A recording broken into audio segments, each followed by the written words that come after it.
আসসালামু আলাইকুম ওয়া রাহমাতুল্লাহি ওয়া বারাকাতুহু। ওফিল কিসাস হায়াতুন ইয়া উলিল আলবাব। সবাই দুরূদ শরীফ আল্লাহুম্মা সাল্লি আলা সাইয়্যিদিনা ওয়া নাবিয়িনা। যারা আমাদের থেকে বিদায় হয়ে গেছেন, যাদেরকে মেরে ফেলা হয়েছে, আমরা তাদের রূহের মাগফিরাতের জন্য একবার সূরা ফাতিহা, তিনবার সূরা ইখলাস পড়ি।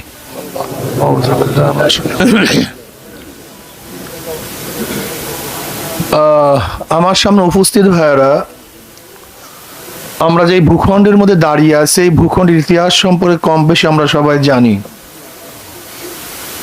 আপনারা জানেন এদেশে মুসলমানের আগমন কিভাবে হয়েছিল। রাজা দাহিরের জলদস্যু কর্তৃক এক মুসলিম, শুধু একজন মুসলিম মেয়েকে শ্লীলতাহানি করার কারণে, অপমান অপদস্থ করার কারণে, অসম্মানিত করার কারণে ইরাক থেকে মোহাম্মদ বিন কাসিমের নেতৃত্বে মাত্র ৫,০০০ সৈন্য নিয়ে ১৭ বছরের যুবক মোহাম্মদ বিন কাসিম, ১৭ বছরের যুবক একজন মুসলিম মেয়ের সম্মান রক্ষার্থে ইরাক থেকে কান্তার মরু প্রান্ত পাড়ি দিয়ে, ম্যাকারনের পথ পাড়ি দিয়ে, হাজারো দুর্গম গিরি অতিক্রম করে রাজা দাহিরের ১,০০,০০০ সৈন্যের বিরুদ্ধে কিন্তু ৭১২ ঈসাই সালে প্রথম এদেশে কলেমার পতাকা উড্ডয়ন করেছিলেন। কয়জন মুসলিমের জন্য? শুধু একজন মুসলিমের জন্য।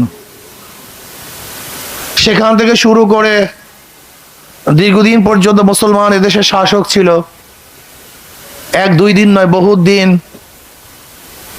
আমাদের মুসলিম মুনাফেকদের কারণেই, এই মুসলিম মুনাফেকদের কারণেই ব্রিটিশ ২০০ বছর এদের শোষণ করেছে, শাসন করে নেই, নির্যাতন করেছে, অত্যাচার করেছে। আর অত্যাচারিত হয়েছিলাম আমরা মুসলিমরা। তোষামত কারা করেছে ইতিহাস সাক্ষী। ১৮০৩ ঈসাই সালে আবারও শাহ ওলিউল্লাহ মুহাদ্দিস দিলুর রহমতুল্লাহ আলাইহির বড় সন্তান শাহ আব্দুল আজিজ সাহেব রহমতুল্লাহ আলাইহি ঘোষণা দিয়েছিলেন, এই পাক ভারত উপমহাদেশ দারুল ইসলাম নয়, দারুল হরব। ব্রিটিশদের বিরুদ্ধে আন্দোলন করা, সংগ্রাম করা, যুদ্ধ করা প্রত্যেকটা মুসলমানদের জন্য ফরজ। ওই দিনই ব্রিটিশদের বিরুদ্ধে আন্দোলনের সূচনা হয়েছিল। আন্দোলন সংগ্রাম বিপ্লব করতে করতে ৪৭-এ আমরা ব্রিটিশ হটিয়েছি, আবার পাকিস্তান নামে একটা দেশ অর্জন করেছিলাম।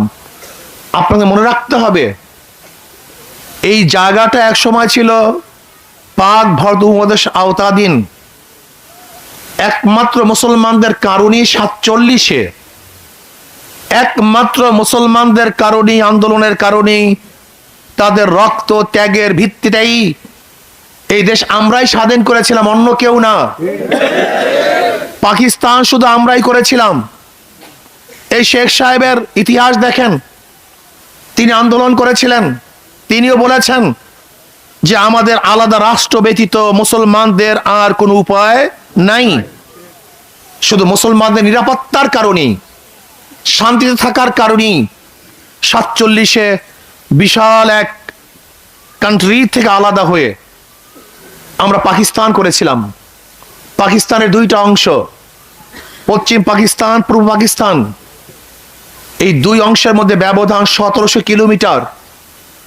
এই ১৭০০ কিলোমিটার দূরত্ব অবস্থায় ২টা দেশ একই নামে ইন্ডিয়ার থেকে, ভারত থেকে আলাদা হওয়ার কি কারণ ছিল? ভৌগোলিক কোনো কারণ নয়, ঋতুর কোনো কারণ নয়, ভাষার কোনো কারণ নয়, শুধু একটাই কারণ, দ্বিতীয় কোনো কারণ নেই। ওরাও সংখ্যাগরিষ্ঠ মুসলমান, আমরাও সংখ্যাগরিষ্ঠ মুসলমান, কাজে দেশ মুসলমানদের। আবার পশ্চিমারা যখন আমাদের উপরে জুলুম করেছে, অত্যাচার করেছে, আমাদের অধিকার রক্ষা করতে পারে নাই, তখন আমরা ওদের বিরুদ্ধে আন্দোলন করে ৭১-এ পাকিস্তান থেকে আমরা আলাদা হয়েছি। প্রথম আলাদা হয়েছিলাম ৪৭-এ ভারত থেকে, এরপর ৭১-এ আমরা আলাদা হয়েছি পাকিস্তান থেকে, একই পাকিস্তান ছিল, সেখান থেকে আলাদা হয়ে স্বাধীন আমরা বাংলাদেশ করেছি। এই বাংলাদেশের জনগণ সংখ্যাগরিষ্ঠ মুসলমান বিধায়ী এই দেশ আলাদা হয়েছিল ভারত থেকে। 47 যদি দেশ ভারত থেকে আলাদা না হতো, কিয়ামত পর্যন্ত চিল্লাতে পারতেন, বাংলাদেশ নামে কোনো ভূখণ্ড অর্জন করতে পারতেন না। কিয়ামত পর্যন্ত আলোচনা করতে পারতেন, আলাদা হতে পারতেন না, স্বাধীন হতে পারতেন না। আপনারা দেখেন না, কাশ্মীর, সেখানে সংখ্যাগরিষ্ঠ মুসলমান, কিন্তু স্বাধীন হতে পারছে না। হায়দ্রাবাদ সংখ্যাগরিষ্ঠ মুসলমান, কিন্তু স্বাধীন হতে পারছে না। যদি 47-এ ভারত থেকে আমরা আলাদা না হয়ে ওই প্রস্তাব অনুযায়ী যদি হায়দ্রাবাদ, ওইদিকে পাঞ্জাব, কাশ্মীরকে পাকিস্তানের সাথে এক করে আমাদেরকে যদি আসাম, ত্রিপুরা আর ক্যালকাটার সাথে এক করা হতো, কিয়ামত পর্যন্ত চিল্লাতে পারতেন, বাংলাদেশের স্বপ্ন দেখতে পারতেন না। কাজী এদেশ মুসলমানদের।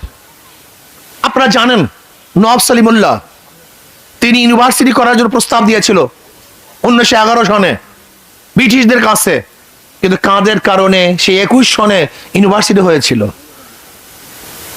সেই গড়াইয়ের ময়দানে, মাঠে এই রবি ঠাকুরের নেতৃত্বে 41 বার ঢাকা ইউনিভার্সিটি বন্ধ করার জন্য আন্দোলন হয়েছিল, সংগ্রাম হয়েছিল।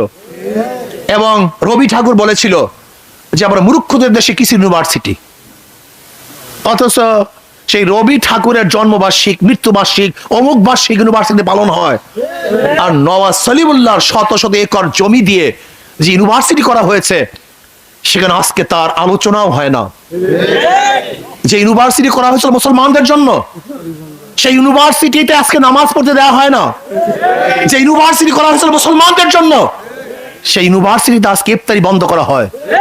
বোরখা পরে যেতে পারে না সেখানে, আজকে টুপি পরতে পারে না, দাড়ি রাখতে পারে না সেখানে।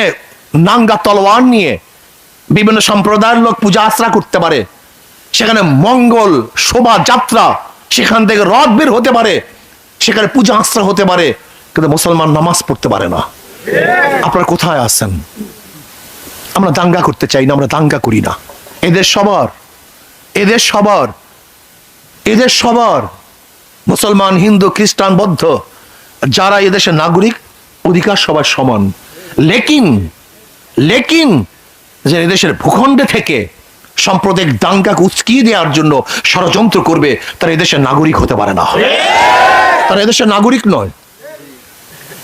আমি জানতে চাই প্রশাসনের কাছে, কয়েকদিন আগে শ্মশান পূজায় নাঙ্গা তলোয়ার নিয়ে পূজা করেছে। আমি ধর্মীয় ব্যাখ্যা চাই। নাঙ্গা তলোয়ার নিয়ে কেন পূজা করবে? এটা কি তাদের ধর্মীয় অনুষ্ঠান? এটা কি ধর্মীয় তাদের কৃষ্টি কালচার? এটা নিয়ম নীতি? যদি ধর্মীয় নিয়ম নীতি হয় আমার কোনো আপত্তি নাই। যদি নাঙ্গা তলোয়ার নিয়ে এদেশকে এপার বাংলা ওপার বাংলা স্বাধীন করার পূর্ব আভাস হয়, তাহলে বাংলাদেশের জনগণ ঐক্যবদ্ধভাবে এই ষড়যন্ত্রকারীদের হাতকে রুখে দেবে ইনশাআল্লাহ। আজকে প্রশাসন ঘোষণা দিচ্ছে ওদেরকে ধরিয়ে দেন। হত্যা হয়েছে 18 তারিখ, আজকে কতদিন হলো? কি করছেন প্রশাসন? আমি তো মনে করি এই কাজ করা হয়েছে ভারতের মোদিকে জিতাবার জন্য। এই করছে সরকার, স্পষ্ট সরকার করছে, সরকারের হাত। আপনারা বলতে পারেন হুজুর বুঝলেন কিভাবে? সারা রাত্র আটকিয়ে রেখে জনগণকে মারা হলো, হত্যা করা হলো, প্রশাসন দেখে নাই? তার কি করেছে বলেন তো? আজকে 18 তারিখের ঘটনা, আজকে 27 তারিখ, এর মধ্যে একজন লোক অ্যারেস্ট হলো না কেন? এর কারণটা কোথায় আমাকে বলুন তো? তারা পালিয়ে গেছে কোথায়? যেখানে প্রশাসনের ঢুকতে দেওয়া হয় না, অবরুদ্ধ ছিল 7 ঘন্টা, প্রশাসন কি করেছে? এখন আমাদেরকে মারার জন্য, আমরা যারা প্রতিবাদ করবো আমাদের মারার জন্য হাজারো বিজিবি, হাজারো প্রশাসন, হাজারো বন্দুক, হাজারো গুলি, আমাদের টাকার বুলেট আমাদের উপরে বুদ্ধ করবেন, বাংলাদেশের জনগণ মানবে না ইনশাআল্লাহ। আমাদের টাকার বুলেট আমাদেরকে নিরাপত্তা না দিয়ে শুধু আমাদেরকে মারবেন। আমাদের বুলেট আমাদেরকে মারার জন্য, রক্ষা করার জন্য নয়। বলতে পারেন কেন? যদি আমাদেরকে রক্ষা করার জন্য হয়, কয়েকদিন আগে বর্ডারের মধ্যে বিজেপিকে হত্যা করা হয়েছে, সরকার কি করছে বলেন আমাকে? মুখ খুলতে পারে নাই। কয়েকদিন আগে বিজেপিকে হত্যা করছে বর্ডারের মধ্যে, সরকার কিছু করতে পারেনি। কয়েকদিন আগে বর্ডারের মধ্যে হত্যা করছে, প্রায় হত্যা হয়, প্রায় হত্যা করে, সরকার কিছু বলতে পারে না। তার মানে এই বুলেট, এই ট্যাঙ্ক, এই বিমান, এই প্রশাসন শুধু আমাদেরকে দমন করার জন্য, যারা মোদির বিরুদ্ধে কথা বলবে তাদের বুকের মধ্যে বুলেট বিদ্ধ করার জন্য আজকে এই টাকা, এত প্রশাসন, এত ক্যান্টনমেন্ট, কিন্তু আমাদের রক্ষা করার জন্য নয়। যদি আমাদের রক্ষা করার জন্য হইতো তাহলে আমার এই দুই ভাইকে রক্ষা করতে পারলো না কেন? তাদেরকে বাঁচাতে পারলো না কেন? তাদের পাশে দাঁড়াতে পারলো না কেন? আমি মনে করি আজকে বাংলাদেশ স্বাধীন নয়, পরাধীন। এই মোদি যা বলবে বাংলাদেশ তাই হবে। আপনারা কি বলবেন? আজকে কে এমপি হবে, কে মিনিস্টার হবে, কার পদোন্নতি হবে, কে চাকরি পাবে, কে ট্রান্সফার হবে, সব কিছু নির্ধারণ করে ভারতের দূতাবাস। আপনারা জানেন না অনেক কিছুই। আজকে ট্রানজিট দিয়া দিবে, পয়সা নিবে না, আমাদের বাংলাদেশকে পয়সা দিবে না। আজকে নৌবন্দর ব্যবহার করবে, সেখানে আমাদের কোনো অধিকার থাকবে না। আজকে আমাদের বাংলাদেশে আকাশ সীমা ব্যবহার করে বিমান, পয়সা পে করতে হবে ভারতকে। আপনি চিন্তা করতে পারছেন? হ্যাঁ, আজকে বাংলাদেশের মুসলমানকে নির্যাতন করার জন্য, ধ্বংস করার জন্য শিক্ষা সিলেবাসের মধ্যে যে পাঠ্য কারিকুলাম সেখানে স্থাপন করা হয়েছে, সেখানে পড়াশোনা করলে কোনো মানুষ আর মুসলমান থাকতে পারে না। আপনি দেখেছেন সেখানে প্রেম কিভাবে করবে সেটা শিক্ষা দেওয়া হয়। বন্ধুর সাথে একজন বান্ধবী কিভাবে হাত ধরে হাঁটবে সে শিক্ষা দেওয়া হয়। সেখানে লেখা হয় আমি তো আম্মুর চুমু খাই কিন্তু আমার বন্ধুর চুমু তো আমি খাই না, কিন্তু হাত ধরে হাঁটতে পারি। লেখা আমাদের বাংলাদেশের সিলেবাসে, পাঠ্যপুস্তকে লেখা। কিভাবে সেখানে হলুদ অনুষ্ঠানে নৃত্য করতে হবে, ডান্স কিভাবে দিতে হবে, মাথা কিভাবে ঝুলাতে হবে, আপনার কোমর কিভাবে ঝুলাতে হবে সেটা শিক্ষা দেওয়া হয়। এমনকি আপনারা জানেন না, একটা মেয়ে, বয়স্কা মেয়ে, বড় মেয়ে, তার পিরিয়ডের সময় কাপড়গুলি কোথায় রাখবে সেটাও সেখানে বলা হয় এই স্কুলের পাঠ্যপুস্তক। আপনি বুঝছেন যে লজ্জা এবং শরমকে কোথায় নিয়ে ফেলাইছে? এটা চলতেছে। টার্গেট কি? আজকে হোক কালকে হোক, এই প্রজন্মকে প্রজন্ম। কেন হিন্দু এবং হিন্দু মাক্কা মুসলমান যদি বাদ দেন, তাই মুসলমান আছে কজন বাংলাদেশে? হিন্দু এবং হিন্দু মাক্কা মুসলমান যদি বাদ দেন, তাই মুসলমান কয়জন দেখেন? আপনি কোথায় দেখেন মুসলমান? এ তো প্রায় হিন্দু মাক্কা মুসলমান হয়ে গেছে। আমি মনে করি শুধু চেয়ারম্যানের দিকে চক্ষু নিক্ষেপ করলে হবে না। শুধু চেয়ারম্যান এই কাজ করে নেই, কারা কারা মন্দির জ্বালিয়েছে, এই উস্কানি কে কারা দিয়েছে, এই মন্দির কারা কারা জ্বালিয়েছে এদেরকে ধরতে হবে। কারা অংশগ্রহণ করেছে তাদেরকে ধরতে হবে। যদি ধরতে সরকার ব্যর্থ হয় তাহলে বাংলাদেশের জনগণ কিন্তু ছাড়বে না। আমাদের ভাইয়ের রক্ত ব্যর্থ যেতে দেব না ইনশাআল্লাহ। আজকে থেকে শপথ করতে হবে, আমার ভাইয়ের রক্ত ব্যর্থ যেতে দেব না ইনশাআল্লাহ। বাংলাদেশের জমিনে হত্যাকারীদের বিচার হবে ইনশাআল্লাহ, বিচার করতে হবে ইনশাআল্লাহ। আমরা শুধু মারা যাব, শোনেন, আমরা শুধু মারা যাব, আমরা শুধু মারা যাব হবে না। আমি কি করেছিলাম অন্যায়? আমার ওই দুই ভাই কি অন্যায় করেছিল? ওরা শ্রমিক ছিল, ওরা ওই এলাকারও লোক না। শুধু দুইজনকে হত্যা করে নাই, গোটা বাংলাদেশের মানুষকে হত্যা করা হয়েছে। ওরা দুইজন হত্যা হয় না, আমরা সবাই হত্যা হয়েছি। আশ্চর্য হয়েছে আজকে বাবার অবস্থাটা কি হবে। মায়ের বুক খালি হয়ে গেছে। যদি আজকে আপনার সন্তান হতো, আপনার ভাই হতো, খোদা আমি নিজে হতাম, তাহলে কি অবস্থাটা হতো? কি চলছে? নির্বিচার হত্যা, জুলুম, অত্যাচার, গুলি, খুন। না, আমরা মানতে পারি না। আমরা রাস্তা চাই না, আমরা ব্রিজ চাই না, আমরা উন্নয়ন চাই না, আমরা মানুষের নিরাপত্তা চাই, জান মালের নিরাপত্তা চাই, ইজ্জত আবরুর নিরাপত্তা চাই, আমাদের মেয়েদের নিরাপত্তা চাই। আজকে ইউনিভার্সিটির মধ্যে আপনি যাবেন, আপনার স্ত্রী নিয়ে স্বামীকে বেঁধে রেখে ধর্ষণ করা হবে, এইটা উন্নয়ন? আজকে জাহাঙ্গীর ইউনিভার্সিটিতে 100 মেয়ে ধর্ষণ করার পরে সেঞ্চুরি পালন করা হবে, এইটার নাম উন্নয়ন? আজকে বাংলাদেশের পাসপোর্ট নিয়ে আপনি বিদেশে যান, যখনই দেখবে বাংলাদেশের পাসপোর্ট, কিন্তু তো সন্ত্রাসী দেশের এলাকার লোক, দুর্নীতিবাজদের এলাকার লোক। এটা না উন্নয়ন? আজকে চুরি ডাকাতি, বেবিচার, হত্যা, জুলুম যা নাই সব ভরে গেছে। আসুন আজকে এই ভাইদের জন্য আমরা দোয়া করি এবং আল্লাহর কাছে দোয়া করি, আল্লাহ এরকম ভাবে যে কেউ আমরা হত্যা শিকার না হই। আমরা বাংলাদেশের একজন মানুষও, সে যেই হোক না কেন, মুসলিম হোক, হিন্দু হোক, খ্রিস্টান হোক, তারা যেন অবৈধ হত্যার শিকার না হয়, সবাই যেন নিরাপদে বসবাস করতে পারি। আর যারা উস্কানি দিচ্ছে তাদেরকে যেন সরকার অবশ্যই অচিরেই অ্যারেস্ট করে শাস্তির ব্যবস্থা করে। যদি শাস্তির ব্যবস্থা না করে তাহলে জনগণ অবশ্যই জনগণের আদালতে তাদেরকে বিচার করবে। আল্লাহ আমাকে আমাদের সবাইকে হেফাজত করেন, আল্লাহুম্মা আমিন। ربنا ظلمنا أنفسنا وإن لم تغفر لنا وترحمنا لنكونن من الخاسرين ربنا آتنا في الدنيا حسنة وفي الآخرة حسنة وقنا عذاب النار। আল্লাহ এই দেশটাকে আপনি হেফাজত করেন, আল্লাহ এই দেশটাকে আপনি হেফাজত করেন, আল্লাহ এই দেশটাকে আমাকে হেফাজত করেন।